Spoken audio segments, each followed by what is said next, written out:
خود بھی آئیں، اپنے احباب کو بھی آئیں۔ نیکی کی دعوت ہے۔ کسی مقام پر جب دنیا کا کوئی تماشا ہوتا ہے، بیلوں کا کھانا ہے، کتوں کی ریس ہے، کوئی ایک آدمی دوسرے کو کہتا ہے پتہ فلاں جگہ پروگرام ہے، آپ نے آنا ہے، فلاں جگہ یہ پروگرام ہے، آپ نے آنا ہے۔ تو جب اللہ تعالیٰ کے ذکر کی محفل ہو، اس میں بھی لوگوں کو یاد دہانی کرانی پڑتی ہے، پھر وہ آتے ہیں، آپ کو ساتھ لاتے ہیں، ذکر پاک کی محفل میں شامل ہوتے ہیں۔ یہ شامل ہونا اللہ تعالیٰ کی بارگاہ میں بڑا قبول ہونا۔ حدیث پاک میں آتا ہے کہ اللہ تعالیٰ فرماتا ہے کہ جو میرا بندہ تنہائی میں بیٹھ کر مجھے یاد کرتا ہے، میں اپنی شان کے مطابق اپنے بندے کو یاد کرتا ہوں، اور جو بندہ محفل میں مجھے یاد کرے، میں اسے اعلیٰ ترین محفل میں اس بندے کو یاد کرتا ہوں۔ اور جس جگہ پہ محفل ذکر ہوتی ہے نا، اللہ کے فرشتے بھی آتے ہیں۔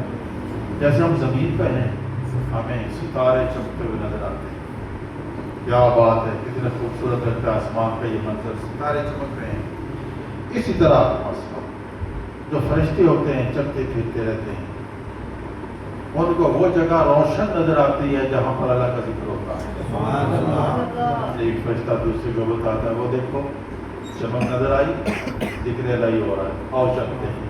فرشتے آ جاتے ہیں، شامل ہوتے ہیں ذکر پاک میں، اور جب واپس جاتے ہیں تو اللہ تعالیٰ فرماتا ہے کدھر تھے، حالانکہ اللہ تعالیٰ جانتا ہے، پھر بھی سوال فرماتا ہے یا اللہ فلاں جگہ تھے، ذکر پاک ہو رہا تھا، ہم بھی شامل ہو گئے۔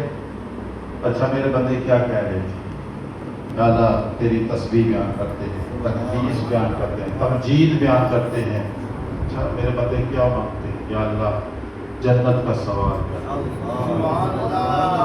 اور کیا کہتے ہیں؟ یا اللہ جہنم سے بچنے کی دعا کرتے ہیں۔ اللہ تعالیٰ فرماتا ہے گواہ ہو جاؤ، جو کچھ انہوں نے مانگا میں نے عطا کر دیا، جس چیز سے بچنے کی دعا کی ہے میں نے ان کو بچا دیا۔ ایک فرشتہ عرض کرتا ہے یا اللہ ایک بندہ چلا تھا اپنے کام کے لیے، تو اسپیشلی محفل ذکر کے لیے نہیں آیا، اپنے کام کے لیے جا رہا تھا، اس نے دیکھا ذکر پاک ہو رہا ہے، وہ بھی آ گیا، وہ بیٹھ گیا۔ اب فرشتے کا سوال کرنے کا مقصد کیا ہے کہ اس بندے کے بارے میں کیا حکم ہے، اس بندے کے بارے میں کیا حکم ہوتا ہے۔ اسپیشل نہیں آیا، جا رہا تھا، گزر رہا تھا، راستے میں سے دیکھا محفل ہو رہی ہے، وہ بھی آ گیا، بیٹھ گیا، شامل ہو گیا دعا میں۔ جب فرشتہ عرض کرتا ہے تو اللہ تعالیٰ فرماتا ہے سنو ہم لا یشقا جلیسہم، میرے وہ بندے ایسے ہیں ان کے پاس بیٹھنے والا کبھی بدبخت نہیں رہ سکتا۔ نعرہ تکبیر، نعرہ رسالت، نعرہ حیدری۔ جب بارش ہوتی ہے نا، بارش آپ جس طرح کبھی برتن رکھ دیں بارش میں، صاف ہو یا صاف نہ ہو، میلا کچھ ایسا ہو، جیسا بھی برتن رکھتے ہیں، بارش سب پہ برس جاتی ہے، بارش ہوئی۔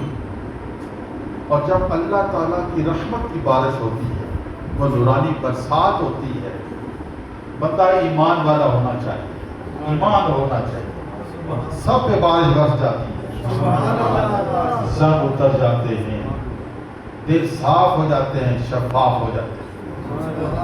حضور علیہ السلام نے فرمایا دلوں کو صاف کیا کرو، ان پہ زنگ لگ جاتا ہے۔ اگر کیسے ذکر کریں، کس طرح صاف کریں؟ فرمایا ایک تو اللہ کا ذکر کیا کرو، دوسرا موت کو یاد کرو۔ اس سے کیا ہوتا ہے کہ دلوں سے زنگ اترتا ہے، دل نرم ہو جاتے ہیں، نرم ہوتے ہیں۔ اور جب انسان رب کو یاد کرتا ہے تو کتنا پیارا لمحہ ہوتا ہے، کتنا پیارا حسین ہے، زبان ہماری ہے ذکر خدا کا ہو رہا۔ ہم دینا میں بیٹھے ہیں اور ہمارا ذکر آسمانوں میں ہو رہا، اس وقت بھی ہو رہا۔ خدا فرماتا ہے دیکھو فرشتوں میرے بندے بیٹھے ہیں، میرا ذکر کر رہے ہیں، مجھے یاد کر رہے ہیں۔ یہ کتنی عظیم بات ہے، اور یہ ذکر انشاءاللہ دنیا میں بھی کام آتا ہے اور آخرت میں بھی کام آئے گا انشاءاللہ تعالیٰ۔